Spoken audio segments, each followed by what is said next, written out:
speed. I am speed. One winner, 42 losers. I eat losers for breakfast. Now get ready. Here we go.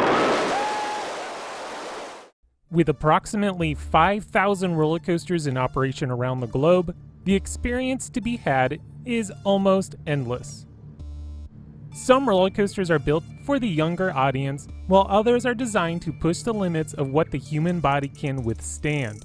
In this series, I will be discussing the latter, the extreme roller coasters of the world.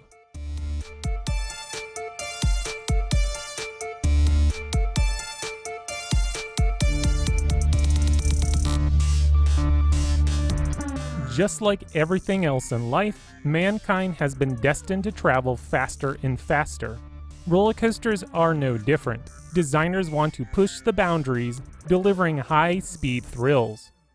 Traveling 72 miles per hour or 116 kilometers per hour, Magnum XL200 kicked things off by starting a coaster war that is arguably still in action today. From that day on, Cedar Point became the home to some of the fastest roller coasters on the planet. Millennium Force is currently ranked the 7th fastest roller coaster in operation at 93 miles per hour, 149 kilometers per hour. There is nothing quite like taking a ride on this speed demon, flying at breakneck speeds, all while being pelted by small gnats. If you're riding at night, that is. Feeling the wind in your face from the extreme speed as you blast through its 6,595 feet or 2,010 meters of track is something many people will only get to do on a roller coaster. Unless you have a knack for breaking the speed limit, which I don't recommend, a roller coaster is the only place you can experience these high speeds, especially while feeling so exposed. If Millennium Force seems a little slow for your taste, head on over to Six Flags Magic Mountain and take a ride on the first roller coaster to hit 100 miles per hour or 161 kilometers per hour.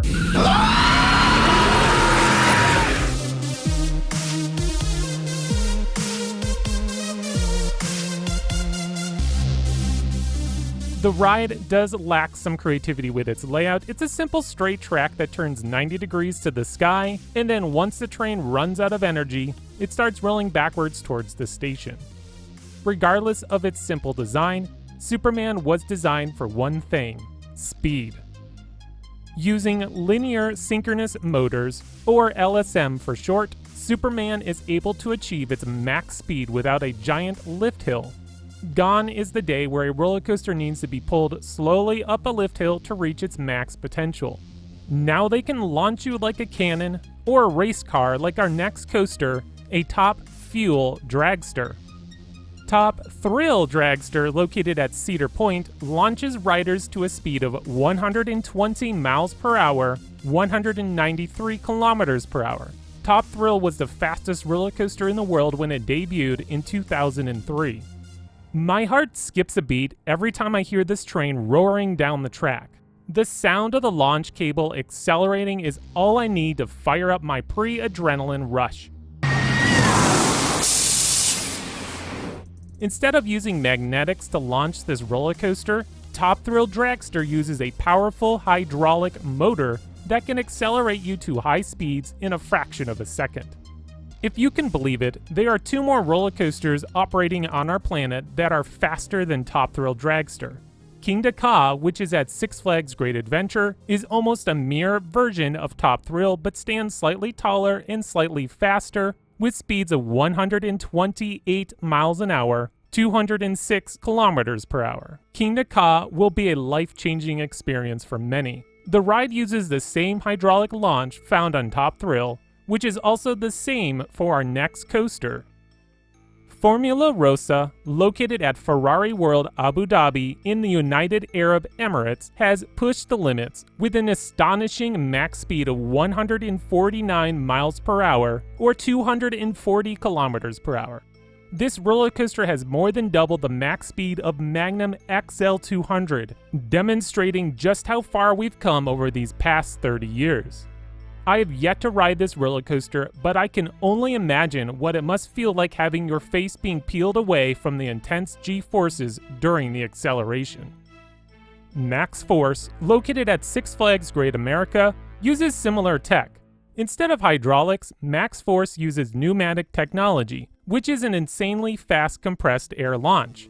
If you thought Top Thrill Dragster, Kingda Ka, or Formula Rossa had fast accelerations, take a look at Maxx Force.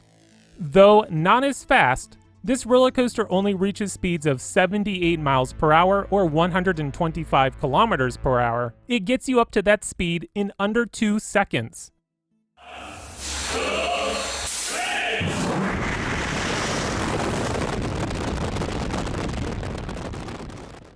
Do-Dodonpa, located at Fuji-Q Highland in Japan, uses the same tech as Maxx Force, but cranked up to 11.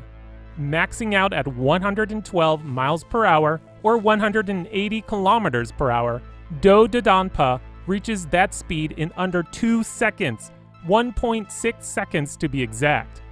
I have yet to ride either Maxx Force or Do-Dodonpa, but I can tell you they are high on my bucket list. Now, a roller coaster can still be all about the speed without breaking any formal records. The perfect example of this is Mystic Timbers at Kings Island. The track stays low to the ground, allowing the ride to sustain high speeds for a longer duration. Great Coasters International decided to try something new with Mystic Timbers' layout. Instead of their typical twisted layout, Mystic Timbers is more of a traditional out-and-back layout, but on steroids. The ride flies through its 3,300 feet of track at a record pace.